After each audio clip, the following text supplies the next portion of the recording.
This is Weaponify, a game I submitted to the GoedWare Gamejam. Here is how the development went. The Gamejam theme was everything is a resource, so I brainstormed for ideas and ended up with an idea where the player turns regular, everyday objects into weapons and uses them to fight enemies that look like everyday objects. So I quickly created a basic top-down character controller using placeholder art and added in a gun that looks at the mouse. I also added UI for the weapon slot, resources, and health. I then added in the main mechanic of turning items into weapons, and so I created a table that, when hit by the gun, turns into a shield and 4 weapons. You can also choose to destroy your weapons and gain materials by doing so. Materials are used to fix the elevator located on each floor, and shields grant immunity to attacks until the shield breaks.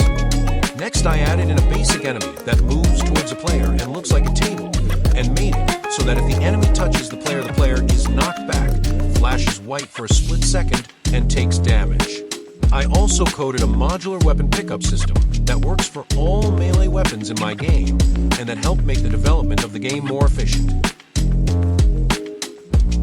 After that, I followed a tutorial on procedural dungeon generation and added it to the game. I then created the tile map for the rooms and decided to make the game setting an office. I also added a mini-map to show the floor's room layout. Next, I created the rooms for the dungeons and the items that can turn into weapons when the player uses the magic gun. An umbrella that turns into a spear, a frying pan that turns into a hammer, a book that shoots pages, a stapler that shoots staples, and trash can lid that can be used as a shield. All of these have very low durability to incentivize switching between them. Then I also created an enemy stapler that walks towards the player and shoots after an amount of time. The original plan would have been to have 15 enemies and weapons and 3 floors with a boss fight at the end, but that didn't happen due to time constraints given that the jam only lasted 10 days and I had already spent half of them just adding the weapons and enemies and was lacking a gameplay loop. Then I was pretty tired, so development of the game slowed down a lot and was pretty inconsistent, as there were days that I didn't touch the game and days when I spent 1 hour working on the game. In these days, I also added in the dungeon rooms, such as this storage room, that has crates that can turn into enemies if you get too close, as well as throwable spike crates that the player can throw once and deal huge amounts of knockback. Next room I added was the printer room, which has a printer in the center that summons small paper enemies to fight. The final room I added was a room with long tables and 3 enemies. I also added in an enemy trash can that shoots fireballs in all directions when it opens.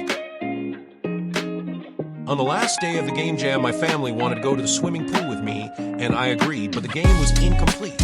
I thought of giving up on the game jam because I wanted to go to the swimming pool, but then I realized I would have regretted not finishing the game, so I decided that making a finished game is better than making a perfect game, and planned that after I got back from the swimming pool, I would have finished the game, even if that means cutting back on the scope of the game.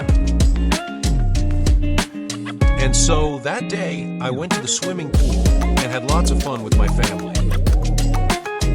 And when I got back home, I booted up GoedWare and got back to the development of the game.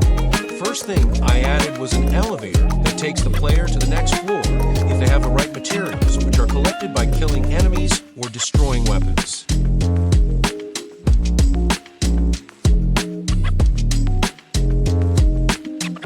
Next, I added in the break room, a room where there is a gumball dispenser enemy whose bullets bounce off walls, and an object that can be turned into a gumball gun whose bullets bounce off walls too.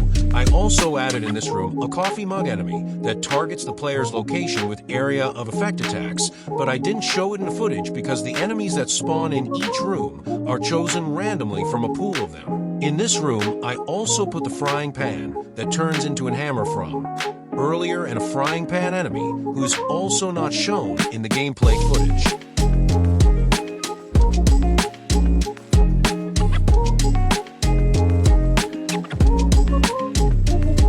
At this point, the game was still completely silent, so I added in some sounds for when the player is hurt, attacks, or when the player kills an enemy, and made the game's theme song.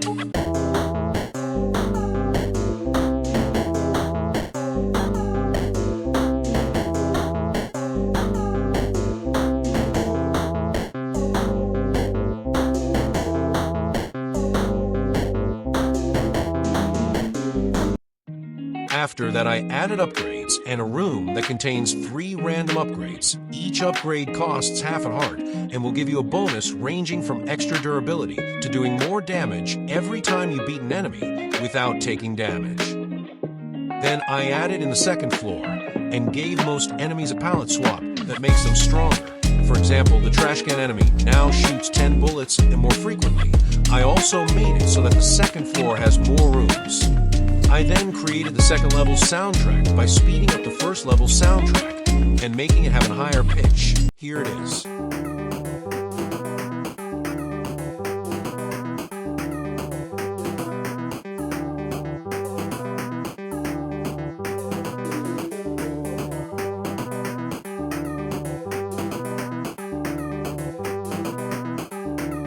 Next, I added a tutorial to explain the game's main mechanics and added in the game's lore. A group of people, including you, are stuck in an office-like building where objects have been given a soul and attack humans on sight, and that if you lose in the office, you will be teleported back to the first floor, but if the player finds the exit on the second floor, they will be free.